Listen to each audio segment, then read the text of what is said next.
Have you ever driven into an unfamiliar town and not known where you're going to sleep that night? Join me as we drive through the streets of beautiful Victoria, British Columbia in search of the perfect van life overnight parking spot. Next on the Hog Tide Rising channel. Howdy, and welcome to the Hog Tide Rising channel. Well, here I am in beautiful Victoria, British Columbia on Vancouver Island in Canada. Now, I pulled into Victoria late afternoon yesterday and I had a pressing need to find a good camp spot for the night. So I decided that I would just go back to a place that I had used before in previous trips to Victoria. But last night it just wasn't as good as it had been in the past, and so I decided it was time to leave. Now, ordinarily when I come to a town that I'm not familiar with, or a town where I'm not sure where I'm going to camp, I use two major resources. The first one I like to use is Google Maps, and I search out regional and local parks, and I'm looking for parks that are open 24 hours, and then I check them out and make sure they're not gated and don't have locked gates, because the last thing you want to do is get locked into a park at night. But my other resource is something that's readily available to each and every one of you. It's the iOverlander app, and it is a wonderful application because it details campsites that have been found by other travelers, and that's what I did. We are now ready to hit the road, drive through the streets of Victoria looking for that perfect camp spot for the night. So join me for the drive. Now, when I pull into an unfamiliar area, someplace that I haven't been to for a long time, or maybe I've never been to before, there's some things that you have to find. Number one, I have to find a campsite. I have to find some place where I can spend the night. My number two priority, restrooms. And I look for restrooms that are fairly close to the place that I'm going to camp. And then number three is I take a look for grocery stores and place where I can pick up some food. And then my final thing that I look for is showers, either a free or a paid shower somewhere in the community. When I know I'm going to be leaving a community that I'm familiar with, I do a little pre-trip preparation. The first thing I do is make sure that I've had a shower, so I'm at least clean for the next 2 or 3 days. Then I don't want to be pulling into a strange town and looking for some place where I can pick up groceries. So I make sure before I leave a familiar community that I go to a familiar grocery store and get 1 or 2 meals in advance. I have some personal criteria for a campsite. This is what I look for. First, I do not like to camp in single family housing residential areas. I find that camping in front of somebody's house can be interpreted by the residents as intrusive. So I don't like to stay in single family residential areas. I also look for low traffic. The last thing you want to be is camped on a major street where there's lots of traffic. It'll keep you awake all night. You also don't want to be somewhere where people tend to gather to party. And I also look for low light areas. So those are my 3 main criteria: is no single family residential areas, low traffic, and low light. Then secondary criteria would be proximity. Proximity to restrooms, proximity to grocery stores, and proximity to potential showers.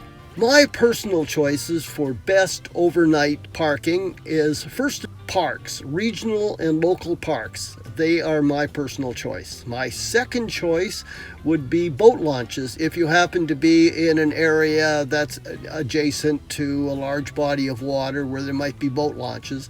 Boat launches are nice places to stay overnight. My third choice is your big box retail, your Walmarts and your Costco's and your Home Depots that allow overnight parking, that and hopefully the places that aren't posted no overnight parking. My next choice would be major grocery stores and retail that might also not be posted for overnight parking. Then, if I have to move into a residential area, I look for mixed residential areas. I look for areas with low-rise, 1, 2, 3-story apartment buildings, townhouses, condominiums, because these areas often have on-street parking. But regardless of where you decide to park, in my opinion, there are certain best van life practices that should be followed, and these are practices that I follow. First and foremost, for me, is never park in the same place for more than one night. I might come back to a place after 3 or 4 nights, but I would never stay in the same place more than one night, because the people that come to those places usually come at the same time every day, and they will notice a pattern, and they'll notice if your vehicle, no matter how stealthy it might be, they'll notice if it's been there for 2 or 3 nights in a row. So one night only is first and foremost for me. My next criteria is low impact. By low impact, I say you are there as a stealth camper. You're not there camping like you would in a campground. So you don't haul out your tables, you don't haul out your chairs, you don't set up an awning, you don't do any of the things like that. Also, no noise. You're not there to party, you're there to sleep for the night. So you don't play your stereo loud and make any disturbances like that. You want to be very quiet and very unobtrusive. Also, and this goes without saying, is leave no trace. So you don't leave your garbage behind. You take it with you. And definitely don't dump out gray water or black water on the street, figuring that the rain will wash it away. Please don't do that.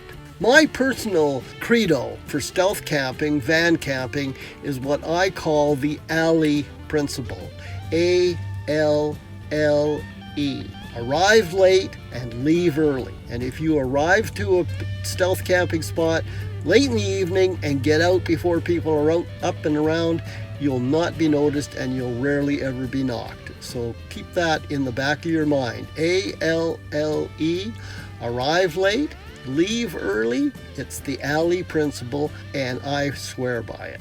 Now we come to day camping. How are you going to spend your day? You can't just spend all day driving around aimlessly with nothing to do and nowhere to go. So I look for places as potential what I call day camping spots. Now often these day camping spots are also a spot that I've used another time as a night camping spot. But day camping spots are primarily parks. These are places where people go to do day-to-day activities. A lot of people live in apartment buildings and don't have backyards with grass and things like that. So they go to a park.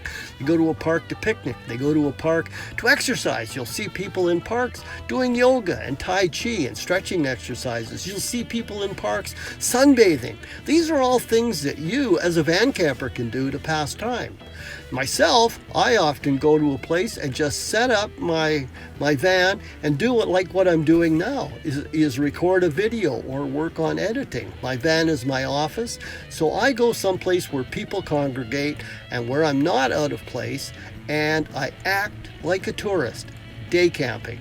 It's a great place to set up for meals. Grab a picnic table, haul out your cooking gear, cook lunch, cook dinner. I've gone to parks and set up for breakfast, and people don't even notice, because that's what people do in parks. Day camping in parks will give you things to do to pass time during the day where nobody will notice and you're not out of place. Well, those are pretty much my criteria for selecting a campsite, for staying in that campsite, and for finding places to go to do things during the day. I hope you found this video helpful. I hope you found the information useful. And if you did, I would sure appreciate you me a big thumbs up and hit the like button. Or if you have friends that you think might benefit from this content or the content of my other videos, well, by all means, share. And please consider subscribing to the Hog Tide Rising channel. And comments are always welcome. If you have something that you want to ask me about, or if you have suggestions for other videos, or if you think my opinions aren't worth the powder it takes to blow them to hell, well, make sure that you take the time to let me know. That's the only way I can improve my channel. So until next time, this is the Hog Tide Rising channel. Join me for my next video.